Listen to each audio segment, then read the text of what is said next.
What actually matters when it comes to knee pain and fixing it? Well, mobility, strength, cardio, sleep, and nutrition.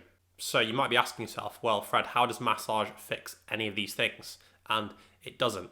This is a secret that the masseuses or the physios aren't telling you. So how can we improve the things that I've mentioned? Well, mobility. I've got two simple exercises for this. The first one is tibial rotations. Sit down with your back against the wall. Make sure you're on the floor. Start on the painful side. Point your toes up towards the ceiling. So your heel stays on the floor, your toes are up towards the ceiling. One hand is going to go on the top of your shin. So that really big lump just below your kneecap on your shin bone. And then the other hand is going to go on the femur, which is the bone between your hip and knee. So that hand is going to make sure that your femur isn't moving. All of the movement here is coming from the shin bone. So we're going to get that to rotate outwards and inwards. So the hand on the shin is just going to guide that shin bone out and in, and the hand on the femur is just going to make sure the femur isn't moving. When you're doing this movement, you'll notice that your foot is going to flop in and out. You don't want the foot to be the main mover. So really think about the movement coming from the shin. The foot is obviously going to follow the movement, but it shouldn't be the leader or the prime mover. Go for 2 sets of 15 reps on each side. Just be methodical and slow and take your time with these because it's quite a tricky movement to get hold of. Exercise number 2 is pronation, and we're only going to do half reps here. So set up position, either leg forwards. You're going to do the same thing here, work on both sides. So let's start on the right knee first.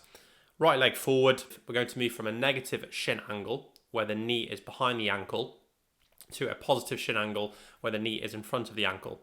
Don't go way out in front, like knees over toes or anything you see like that. This is not the point of this exercise. It's a sensation exercise. So just lightly push that knee forward so the knee is over that ankle. Your heel stays down the entire time. All I want you to notice is the pressure change, the sensation between when you're rocking back, the weight should be in the back of your heel, and then as you rock forward, it should be in the middle of your heel, so more your midfoot. So again, this is a sensation exercise to understand the different foot pressure as you rock forward and back with your shin and your knee. So again, don't rush this, go nice and slow.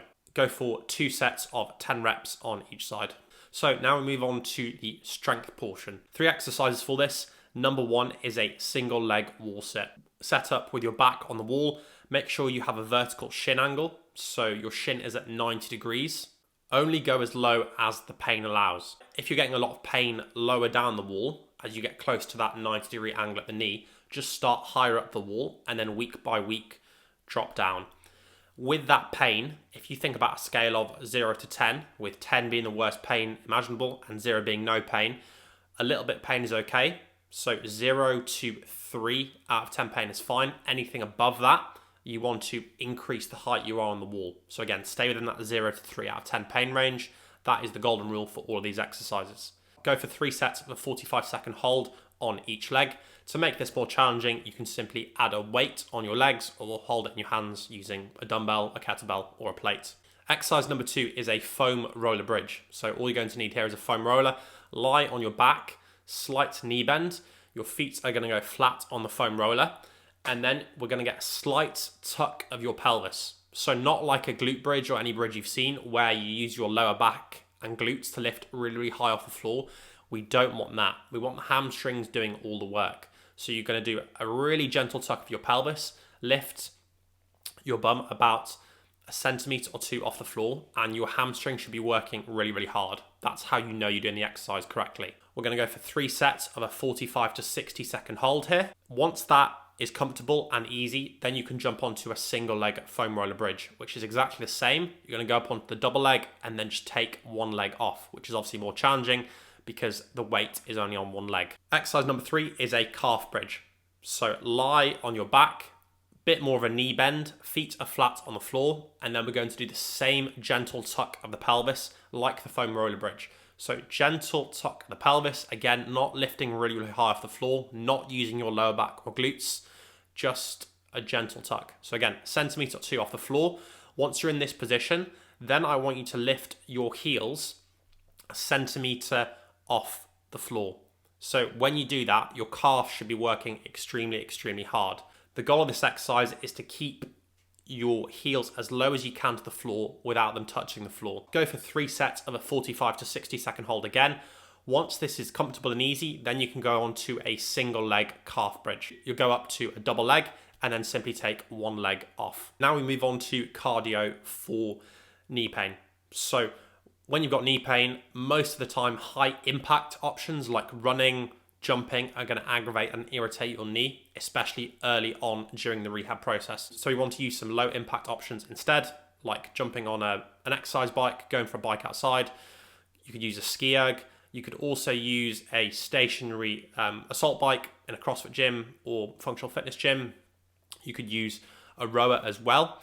Just be aware with those options where the knee is bending more. So with biking, with rowing, if you jump on an assault bike, potentially that deep bend can irritate the knee. So just be cautious of those. If the knee is really, really irritable, I would stick to the ski erg initially, just because there's very minimal bend at the knee, and then gradually add in more cardio options where the knee is bending in a deeper position. So there's 2 options for how you could do your cardio. You could do long continuous cardio for anywhere between 40 to 60 minutes, which is low intensity, just plodding along at the same pace. Or you could do interval training. So you could do a certain amount of time on, certain amount of time off, or a certain amount of time on and then a certain amount of time at a lower intensity. This is really going to depend on the demands of your activity or sport that you want to get back to.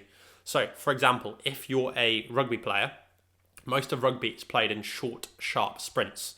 So if you want to do an interval session, this might look like 30 seconds on, 20 seconds off. This would look very different to a marathon runner who could still do intervals, but the intervals would be way longer. So a marathon runner could still do the intervals on the machine, but they might do 5 minutes on and then 2.5 minutes off. So moving on to sleep. Sleep is one of the most important things for recovery and health in general, and it's so overlooked when it comes to rehab because everyone wants the quick fix. So some basics to follow that are just going to improve the quality of your sleep and improve your knee pain as well. So make sure you sleep 7 to 9 hours a night. Go to bed and wake up at the same time every day if possible. I understand that people have a life. You go out on the weekends, you're seeing family, whatever it may be, but 90% of the time, try go to bed and wake up at the same time. Makes a massive difference. Stop caffeine around lunchtime because that really affects the quality of your sleep. So stop at around 12, 1 o'clock. Get some blue light blocking glasses. I've actually got mine here. So I stick these on about an hour or 2 before I go to sleep. They really, really help just get me into a deep sleep. And then some other things, I've got some earplugs as well. And then I've also got an eye mask as well that I use. So all of those things are really going to help you get better quality sleep. But yeah, make sure at baseline you're getting 7 to 9 hours. Lastly, nutrition. Again, nutrition is incredibly important. I'm not a nutritionist, but I can give you some really basic advice that, again, a lot of people aren't doing when it comes to knee pain or injuries in general. Make sure you're getting 2 grams of protein per kilo of lean body mass. So for me, as an example, I'm about 82 kilos. Let's say my lean mass is 75 kilos to be simple. 75 times 2, that's 150. So I need 150 grams of protein a day. It's really that simple. So to work out your lean mass, you need to just understand roughly what your body fat percentage is. And again, this is more of a guessing game, but look at some other videos for that because I'm not an expert in that field. Number 2, eat 80% clean and then 20% whatever you want to. So 20% rubbish, 80% clean. I think that's a nice good rule to follow and it makes you consistent. So you can go have that takeaway. You can have food that isn't necessarily clean or healthy, whatever you want to call it. Although that's a bit of I don't like the term healthy. So just make sure that most of the time you're eating pretty well. That's what I would say, because consistency is more important than having the perfect diet and then binging and going off it. And then supplements, again, some added extras, but I take creatine, vitamin D3, and electrolytes. Those are the main ones I have. I also have whey, if you count that as a supplement. But again, those things are going to make those 1%, 2% differences. Nail your sleep and the basics of nutrition first before you get into the supplements. If you enjoyed that video, YouTube will recommend another one for you to watch somewhere on the screen. Go have a watch of that and take care.